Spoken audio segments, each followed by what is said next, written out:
Alors, la Fondation a agi très vite au moment de la crise sanitaire, puisque, comme souvent, les crises sanitaires touchent les plus fragiles. Et nous nous sommes retrouvés à l'Université de Lorraine avec beaucoup d'étudiants qui se retrouvaient dans des situations de précarité alimentaire très difficiles. C'est pourquoi nous avons lancé le plus vite possible un appel à la générosité qui a été relayé par l'Université de Lorraine sur les réseaux sociaux, de manière à pouvoir collecter des dons de la part de particuliers, mais aussi de la part d'entreprises ou de nos partenaires. Nous avons obtenu une collecte globale de 30 000 euros. Nous remercions justement les 70 particuliers qui ont pu justement faire des dons, ainsi que toutes les entreprises et toutes les associations qui se sont mobilisées à nos côtés pour aider nos étudiants.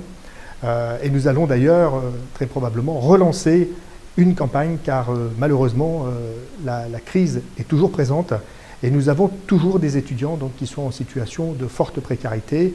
Ils ont besoin de denrées alimentaires pour se nourrir, mais ils ont aussi besoin de produits d'hygiène, voire de vêtements pour les aider justement à pouvoir suivre leurs études dans des conditions normales, voire les plus confortables possibles. Merci à vous.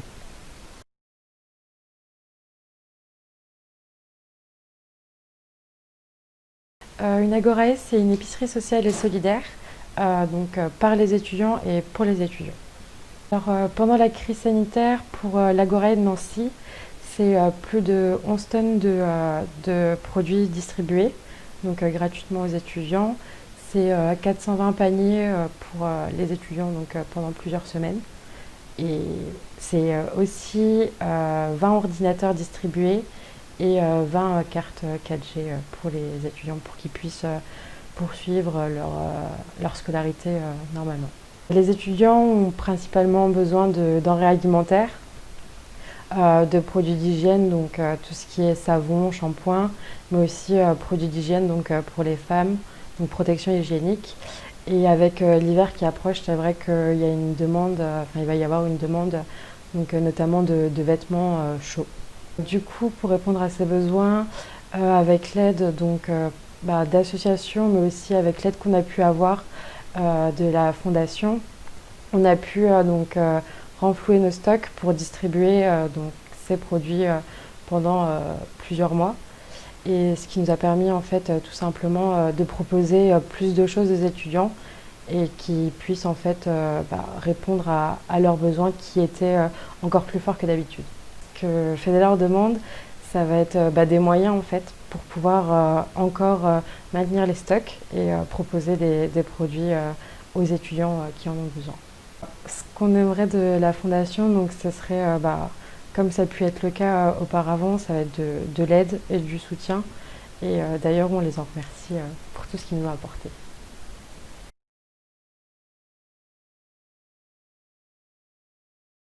En soi, les étudiants, qu'ils soient à Nancy ou à Metz, ont les mêmes besoins, c'est-à-dire des denrées alimentaires, des produits d'hygiène et tout ce qui va toucher aussi à la précarité menstruelle en termes chez les hygiènes féminines.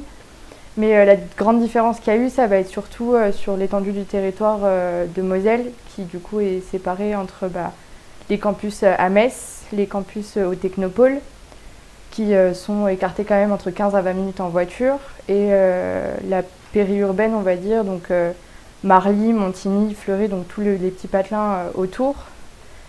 Et c'est vrai que du coup, on a eu une forte demande à Metz qui a explosé, c'est-à-dire qu'on est passé de 110 bénéficiaires à l'année à 167 pour la période de confinement. Et le problème, c'est que les étudiants qui étaient en dehors de la métropole, on a dû les renvoyer vers d'autres structures, ne pouvant pas les livrer en termes de nos capacités avec les véhicules. Nos besoins, ils sont surtout matériels à Metz, c'est-à-dire qu'on a des petites capacités de stockage et on a un besoin en fait, de denrées alimentaires, étant donné que la banque alimentaire ne nous livre pas forcément tout le temps. Du coup, on remercie d'ailleurs la Fondation parce que grâce à elle, on a pu renflouer nos stocks, sachant que ça a été une grosse problématique pour l'Agorae de Metz. C'est que la banque alimentaire a arrêté de nous livrer des produits alimentaires pendant tout un mois du confinement. On a dû donc puiser sur nos stocks personnels et FEDER a dû faire des courses personnelles pour pouvoir renflouer les caisses et les stocks des étudiants.